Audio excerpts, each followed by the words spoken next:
ভারতীয় মজদুর সংঘের পক্ষ থেকে রায়গঞ্জে অনুষ্ঠিত হলো জেলা পর্যায়ের শ্রমিক জাগরণ কর্মসূচি। এই কর্মসূচিকে কেন্দ্র করে জেলার বিভিন্ন প্রান্ত থেকে সংগঠনের সদস্যরা উপস্থিত হয়েছিলেন। এই কর্মসূচিতে নেতৃত্ব দেন সংগঠনের জেলার সম্পাদক চঞ্চল দাস। আর মাত্র হাতে গোনা কদিন বাদেই অনুষ্ঠিত হতে চলেছে বিধানসভা নির্বাচন। এই নির্বাচনকে কেন্দ্র করে বিভিন্ন দলের প্রার্থীদের সঙ্গে পাল্লা দিয়ে জোর কদমে প্রচার করছেন রায়গঞ্জ বিধানসভা কেন্দ্রের এসোসিয়াই দলের প্রার্থী মাধবী লতা পাল। রবিবার বিকেলে রায়গঞ্জের শিলিগুড়ি মোড় থেকে একটি রোড শো এর আয়োজন করা হয়। নির্বাচনী প্রচারের মাঝে মানবিকতার অনন্য নজির গড়লেন গঙ্গারামপুরের সিপিআইএম প্রার্থী ডক্টর বিপ্লব বর্মন। ভোটের প্রচার ছেড়ে এক মুমূর্ষু রোগীর প্রাণ বাঁচাতে করলেন রক্তদান। তারই উদ্যোগে নতুন করে আশার আলো দেখছেন রোগীর পরিবার।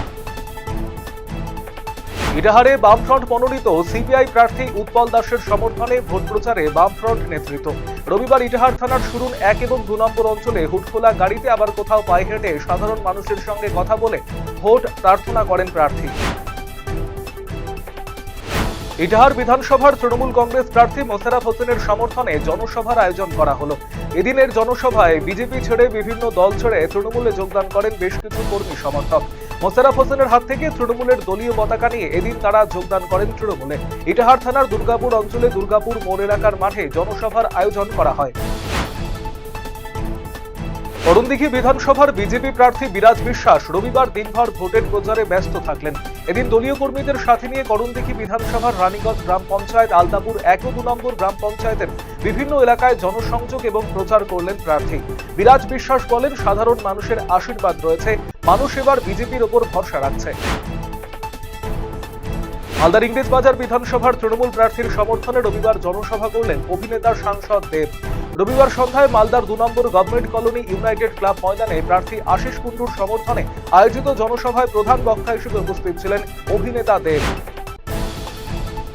মাথাভাঙা শহরে মাথাভাঙা বিধানসভার বিজেপি প্রার্থী প্রচার সেরে নিশীথ প্রামাণিকের কনভয় মাথাভাঙা 5 নম্বর ওয়ার্ডের তৃণমূল কংগ্রেসের অস্থায়ী কার্যালয়ের সামনে দিয়ে যাওয়ার সময় স্লোগান পাল্টা স্লোগানে উত্তেজনা।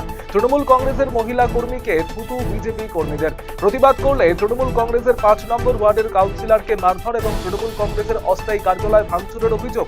মাথাভাঙা থানার পুলিশ বাহিনী ঘটনাস্থলে পৌঁছে পরিস্থিতি নিয়ন্ত্রণে আনে।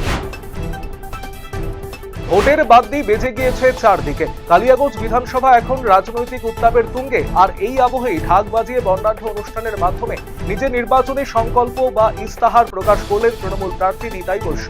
উন্নয়নের 10টি বিশেষ অঙ্গীকার নিয়ে কালিয়াগঞ্জবাসীর দরবারে হাজির হলেন তিনি।